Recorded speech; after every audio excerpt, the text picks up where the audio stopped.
But that leads me to my third point, and this is the third imperative that I think you need to understand.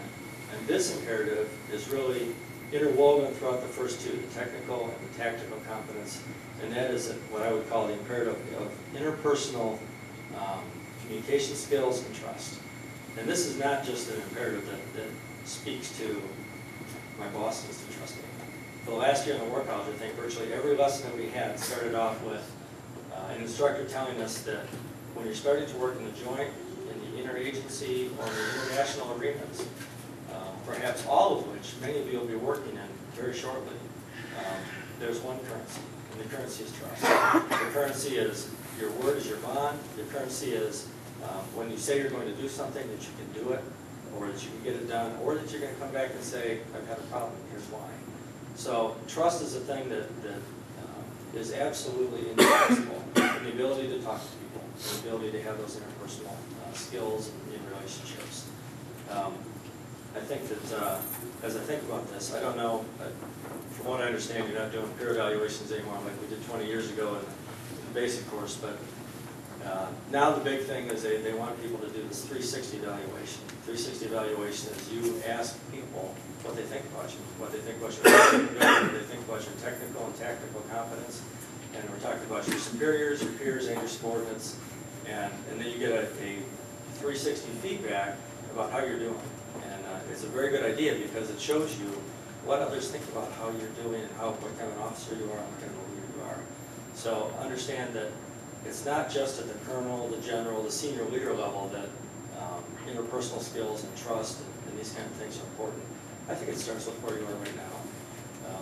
In particular, when you consider our branch, we're a pretty small branch. So if you look to your right and left, these are the guys that you're going to be with and that you're going to be interacting with and that you're going to be knowing where they are for the rest of the time you spend in the Army. And just as Colonel Duncan was one of my students back in 1996 when I was an Officer Advanced Course instructor, I run into the same people all the time. Colonel Van Camp and I were captains, brand new captains together at Fort Drum in 1992. In fact, I thought he was going to take command from me in the 59th. He wound up going off and commanding the 51st out of Fort Polk instead. But Brett and I have been friends for a very long time. So you're going to, and I say that to say this, sometimes we get into a mindset that's a little bit unhealthy. And we start to look at our other fellow chemical officers as either competitors or as people that are going to want the job that I want, or whatever the case may be. Some competition is healthy, it makes us better. But unhealthy competitions, when we begin to view others as they might try to get an unfair competitive advantage on you or something like that. So what I would commend to you is that you need to look at each other as a resource, and you need to look at each other as someone that I can call when I have a problem, or when I just don't know the answer to a question and say, hey, can you help me with this? Or what kind of training are you doing? Or this is what I'm planning, what do you think about that? So it's the idea of interpersonal communication skills and trust, both from your superiors, that they think you know what you're doing, or they know that you know what you're doing, from your peers, your friends, that you can help, and can help you, and then also from your subordinates. Don't be afraid to ask your subordinates how you're doing. Don't be afraid to say, hey, tell me when I'm screwing up because I don't know what I don't know. So most people see that as a strength, not as a weakness. It's only a weakness if you're afraid to admit that you've ever made a mistake. Then it becomes a weakness, and then you have a problem.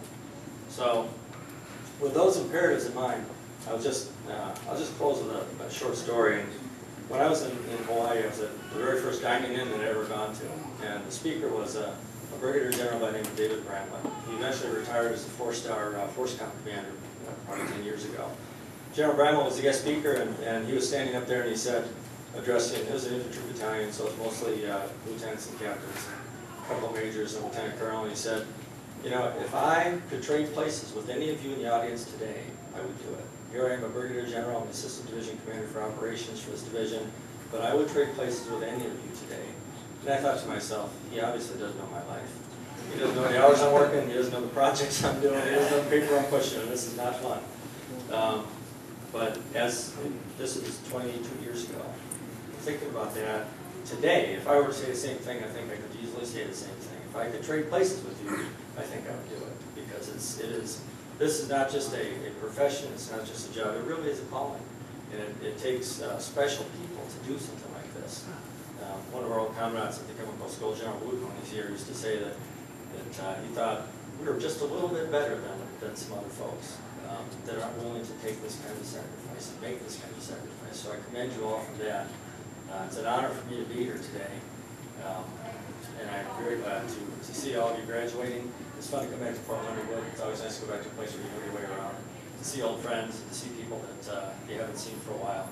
So to the families, you should be very justifiably proud of your sons, your daughters, your brothers, your sisters' accomplishment of graduating from the basic course. They worked hard. I look at their curriculum and I think, wow, I don't know if I can pass that now, let alone what they're doing. They've done very well. They passed all the tests and they are ready to move on from here to go wherever the Army is going to send them. So with that, I will tell you Godspeed. I hope you do well. I'm sure you will. You've been well trained, you've been well prepared, and thank you for allowing me to speak this morning.